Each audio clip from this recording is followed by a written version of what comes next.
This is the recording for the DA1. So I am taking up this particular DA as a project, and I'll be doing a project based on the credit card applications. So commercial banks receive a lot of applications for credit cards. Many of them get rejected for many reasons like high loan balances, low income levels, or too many inquiries on an individual's credit report, for example. Manually analyzing these applications is mundane and error prone and time consuming, and the time is money. Luckily, we can automate this task with the power of machine learning, and pretty much every bank does that. So nowadays, yeah. So in this particular notebook project, we will be building an automatic credit card approval predictor using the machine learning techniques, just like the real banks do. Okay, so we'll use the credit card approval data set that is been loaded in this particular data set folder, as you can see that. And this is the credit card approval data set from the UCI machine learning repository. And the structure of this notebook, which I have particular coded up, is as follows. So first off, we will be starting off with the loading and viewing of the data set. Second, we'll be seeing that since the data set has a mixture of both numerical and non-numerical features, that it contains values from the different ranges, plus that it contains number of missing entries. So therefore, we need to process the data to ensure that the machine learning model we choose can make good predictions. Now, after our data is in good shape, we will do some exploratory data analysis to build our intuitions. And finally, we will be building a machine learning model that can predict if an individual's application for a credit card will be accepted or not. So the first step, as I mentioned, is the loading and viewing of the data set. We find that since the data is confidential, the contributor of the data set has been anonymized. The feature has anonymized the feature names. Okay, so also the entire notebook has been commented well so that it is easy to read and go through. Okay, so here we'll be importing the pandas. This is the task one that we are doing here. So we'll be importing the pandas, then we are loading the data set, and we are inspecting the normal stuff that we do. So through the head, we can see that there we can fetch the first 5 rows. That's the default head operation for on the particular data frame that we are building up here through the read underscore CSV option. Now you can see that since we've specified header equal to none, that will be ignored. Okay, so therefore we can see that this is the particular entry, and it is a mixed of non-numerical and numerical features. So what is our task here? Inspecting the applications. The output may appear a bit confusing at its first sight, as we can see here, but let's try to figure out the most important features of the credit card application. The features of this data set has been anonymized to protect the privacy, but the particular blog that I've linked here gives us a pretty good overview of the probable features. The probable features in a typical credit card application include gender, age, depth, married, then we have bank customer, then education level, ethnicity, years employed, prior default, employed, credit card score, then credit score. That's the usual standard that we follow for whether a person should be given a credit card or not. Then we have the driver's license. Then we have the citizen, whether the person is a citizen of the particular entity or not. And then we have the zip code, income, and finally the approval status, that is a target value. This gives us a pretty good starting point, and we can map these features with respect to the columns in the output. As we can see from our first glance at the data set has a mixture of both the non-numerical and numerical features, as I pointed out earlier. This can be fixed with some pre-processing, but Before we do that, let's learn about the data set a bit more, some more informations through printing, through info, through describe. Okay, these particular functions can be used so that we can get a more better insight about the data. Okay, so using the dot describe function, we are going to get some basic metrics out of it. So, and they're going to print that. Then we have the about the data frame, some information about the data frame, what are the data types and all those things. So we can see that here using the dot info, and then using dot tail. This is the task 2 of the notebook. We are trying to inspect the applications and we are trying to know how our data looks like in much further depth. Okay, and using the dot tail operation, we are trying to find out the last 5 rows on how do they look like. Now the third task here of the notebook is handling the missing values. That's the past part 1. We also have part 2, which we'll be discussing later. Okay, so we have uncovered some issues which will affect the performance of our machine learning model if they go unchanged.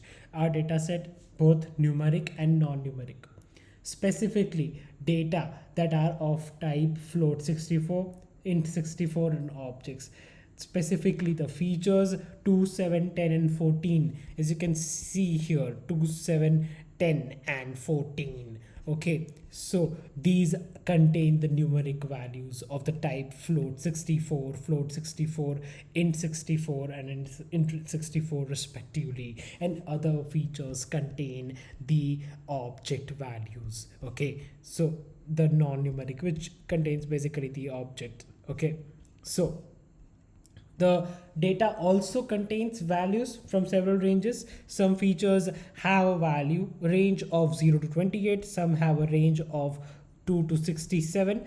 Okay, and so have a value of range, this particular, that is 1017 to 10,000. Okay, so apart from these, we can get useful statistical information like mean, max, min about the features that have numerical values. Finally, the data set has missing values, which we'll take care of in this particular task. As you can see here, this is non-null, non-null, non-null. All of them are non-null. Okay, so but there are some missing values, right? So the missing values in the data set are labeled with question mark, which can be seen in the last cell's output. Okay, so that is very important to note.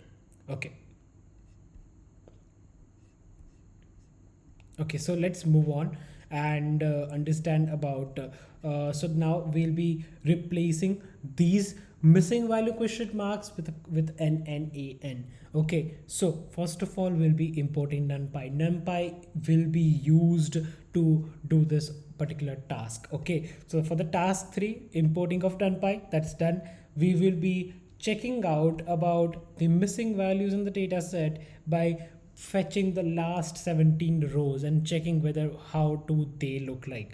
Okay, so as you can see, this is a question mark. Okay, then you can move forward, move forward, move forward. You can, yeah, there is no particular question mark here, but this particular thing shows that there are some missing values and they need to be fixed. Okay, so how do we do that? Okay, so using the np.nan, that is going to replace the question mark with np.nan, that is the nan for the question mark, and then we are going to check it again and you can see that that's gone. Okay, now let's move on, handling the missing values part 2. Now that we have replaced all the particular question marks with nan, this is going to help us in the next missing value treatment that we are going to perform. Now an important question that gets raised here is that why are we giving so importance to the missing values?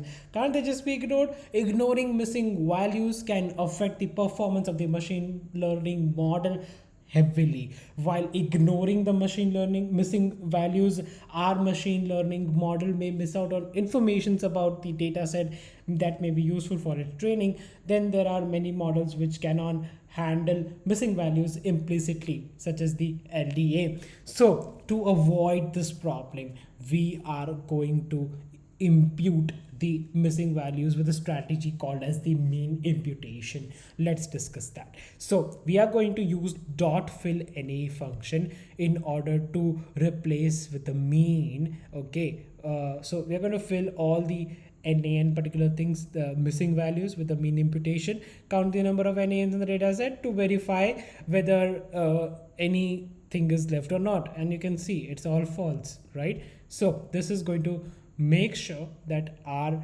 data set is clean. And now we are going to move on to the third part, the third operation of handling the missing values. We did the first part, with the second part, now the third part. We have successfully taken care of the missing values present in the numeric columns. Now there are still some missing values to be imputed for 0, 1, 3, 4, 5, 6 and 13. All of these columns contain non-numeric data, and these is why the mean imputation, this is the place where the mean imputation strategy won't work. It needs a different treatment. We are going to impute these missing values with the most frequent values that are present in the respective columns. This is a good practice. I have linked an article here which is basically research for this particular thing, and when it comes to imputing the missing values for the categorical data in general. So what I'm going to do is I'm going to iterate over each column of this particular cc underscore apps. What's the next step? Since I'm going to check, okay, if it's of the object type, okay, that's the major thing to do. And then I'm going to fill the NA, okay, that's the NaN with the dot value counts dot index 0, that's the maximum one. Okay, so moving on, we have count the number of NaNs in the data set, and you can see that it's 0, and that's what we wanted. So this particular thing proves that now our data is clean. What I'm going to do here, the pre-processing of the data part 1, the missing values now handled successfully. There is still some minor but essential data pre-processing that is needed before we proceed towards building our machine learning model. We are going to divide these remaining pre-processing steps into 3 main tasks: converting the non-numeric data into numeric, splitting the data for train and testing sets, that's very important, and the third one, scaling the feature values to a uniform range. That's what we need to do. Let's start.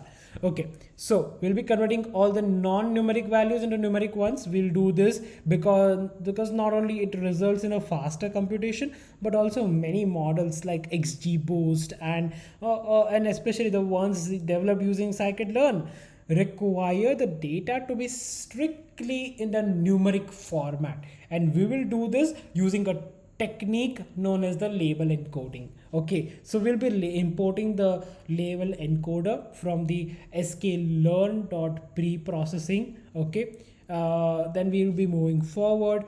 Le equal to this is just the instantiating part that we're doing. What is the main part here is that, again, iterate over the columns in the cc underscore apps.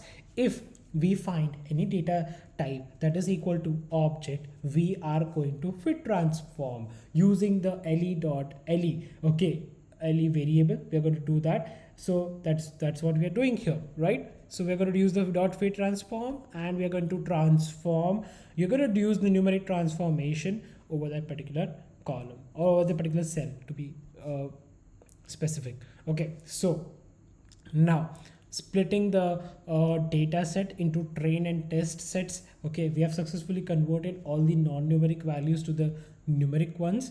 Now we will split our data into train and test set to prepare our data for the different phases of the machine learning modeling, training and testing.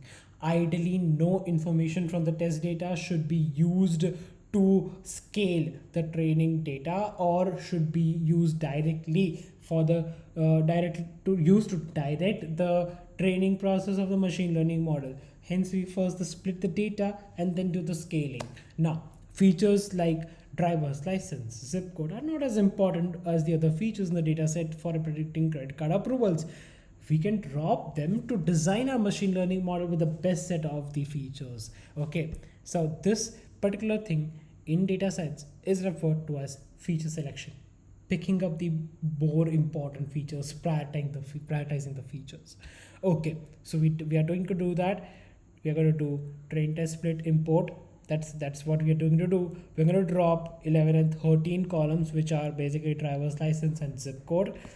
And after that, we are going to do this. That's the split. Okay, so that's basically assigning x and y. Okay, and then we have the split. Okay, and we are going to take up the test size as 33% and random state of 42. Okay, so moving on, this is just based on multiple iterations on seeing how it works out for us. Okay, now pre-processing the data.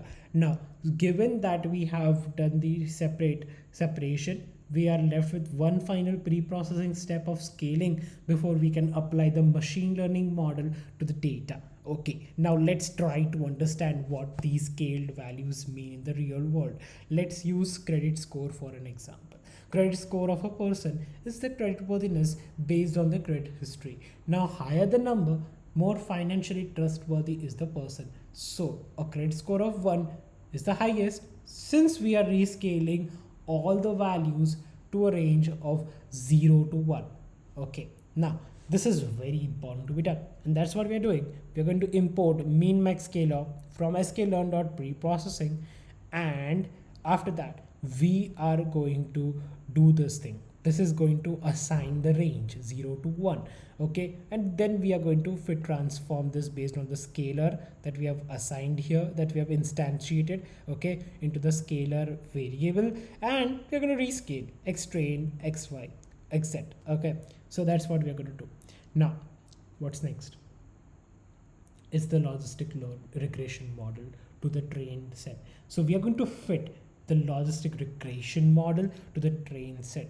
Predicting if the credit card application will be approved or not is a classification task. According to UCI, our dataset contains more instances that correspond to denied status than the instances correspond to the approved status.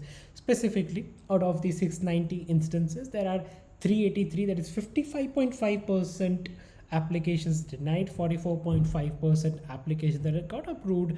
This gives us a benchmark that a good machine learning model should be able to predict the status of the application with respect to the statistics. Which model should we pick? A question to ask is, are the features that affect the credit card approval decision process correlated with each other? Since we can measure correlation, so this particular feature is outside of the particular thing that we can do here. Okay, because okay, so we'll be taking linear regression model in order to logistic regression model in order to check out on how we can go forward. So importing that from sklearn.linear regression, importing the logistic regression model, instantiating that, and then we're going to fit the particular thing. Okay, so then moving forward, we are going to use rescaled x train, and y train is going to be used as it is. Okay, and after that making predictions and now evaluating the performance. How well does our model perform? We will be evaluating our model based on the test set. Okay, so we are going to use confusion matrix in order to check on how our model performs. Okay, it is equally important to see if our machine learning model is able to predict the approval status of the application as denied or that originally got denied. So it's the thing about false positives, false negatives, true positive, and true negative. Okay, so importing confusion matrix, predicting it on the test set. Accuracy can be seen here. Okay, the rescaled we are going to use x test, x y test, and then we are going to, so it shows that accuracy is 0.8377 and the confusion matrix can be seen here. Okay, so moving forward, now we have the grid searching and making the model perform better. We got an approximate score of 84%. For the confusion matrix, the first element of the row of the first row of the confusion matrix denotes true negatives, meaning the number of negative instances predicted by the model correctly, and the last element of the second row of the confusion matrix denotes the true positives. Okay, meaning the number of positive instances predicted by the model correctly. Now let's see how we can do this much better. Okay, so basically we are going to use grid search CV, and we are going to define two different parameters. Okay, the toll and the max iterations. Okay, now how are we going to do that? Okay, so we're going to take up these particular numbers here. Okay, for the max iteration we're going to take 100, 150 and 200, and we're going to form a parameter grid. Okay, where the toll is taken up from this particular array of values, and then the maximum iterations are taken up from this. Okay, now we are going to find the best model, and how can we do that? Okay, so since we have defined a grid of hyperparameters, they can be converted into single dictionary format, which that's what we did. Okay, and now we will begin the grid search to see which value performs the best. Okay, we will instantiate that with our earlier log-reg model, logistic regression model, and instead of passing train test splits separately, we will supply X, the scaled version, and the Y will also instruct grid CV to perform CV of 5 folds. Okay, let's see how it works out. Okay, so while building this credit card predictor, we tackled some of the most widely known pre-processing steps like scaling, label encoding, missing value imputation. We finished up with some machine learning to predict if a person's application for credit card would get approved or not, given some information about that person. So taking up that grid search CV estimator is taken up as log-grid. Okay, log-reg, and then we're going to take a paragraph as we have defined here, and then CV as 5. And what you can see here is that using the scaler to rescale the X and reassign it to rescaled X. So that's what we are doing here. Again, we are going to take up the grid underscore model dot fit rescaled X comma Y. What we can see is that we can achieve a score of 0.85. Okay, 0.85 using the maximum iteration of 100 and total equal to 0.01. So this concludes our particular project where we achieved an accuracy of 0.85 when the parameters are 100, 0.01. So thank you.